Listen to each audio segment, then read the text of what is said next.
This NAIDOC week, we celebrate for our elders. Join us as we remember the great Aboriginal and Torres Strait Islander people of the past and present.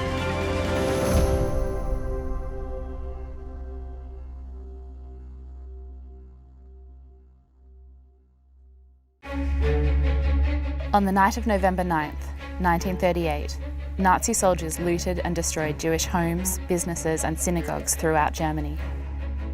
It became known as Kristallnacht, or the Night of Broken Glass, and is seen by historians as the beginning of the Holocaust. A few weeks later, and 10,000 miles away, William Cooper, an Aboriginal from the Yorta Yorta people, led a protest through the streets of Melbourne to the German consulate to protest the cruel persecution of the Jewish people by the Nazi government of Germany. My grandfather grew up in hard times. He knew how his people were treated and saw how they were treated. And when he saw something in the paper about Kristallnacht, he could see no one else was going to do anything about it. And he said to himself, well, I've got to do it. And he organised a march, mainly Aboriginal people. There were some white people with them, and marched on the German ambassador. It was the only private protest to occur anywhere in the world. At the age of 14, Cooper was brought to an Aboriginal mission in Maloga, where he quickly learned to read and write. It was also where he became a Christian, declaring, "I must give my heart to God." In 1935, he helped establish the Australian Aborigines League and organised a petition to King George V that Aborigines have representation in the federal parliament and be adequately cared for.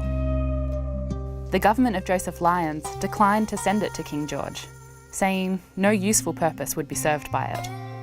In response to this rejection, on the 150th anniversary of the arrival of the First Fleet, Cooper helped organise a national day of mourning. The day was supported by many churches around the country. Cooper saw very little progress in his lifetime. His protests to the government were ignored, his petition to Germany was rejected, and he never lived to see the 1967 referendum on Indigenous voting rights. In 1940, he said, "I am still fighting on, and though disheartened at times, I know God sees all, and that if we keep trusting Him, He will see that we get justice, and so I keep on going, and shall do to the end." But history would ultimately side with Cooper. The day of mourning Cooper established became what we know and celebrate today as NAIDOC Week. The federal division of Batman, named after a controversial early settler who massacred Aborigines, will be renamed Cooper for the next federal election. And William Cooper's example inspired countless people to continue his cause into the present day. What he did for his own people, I think the benefits of what he did we can see around today, and I think people always will remember my grandfather for that. In 2017, his grandson reenacted Cooper's Kristallnacht protest, delivering the same message to the German ambassador. This time, it was accepted.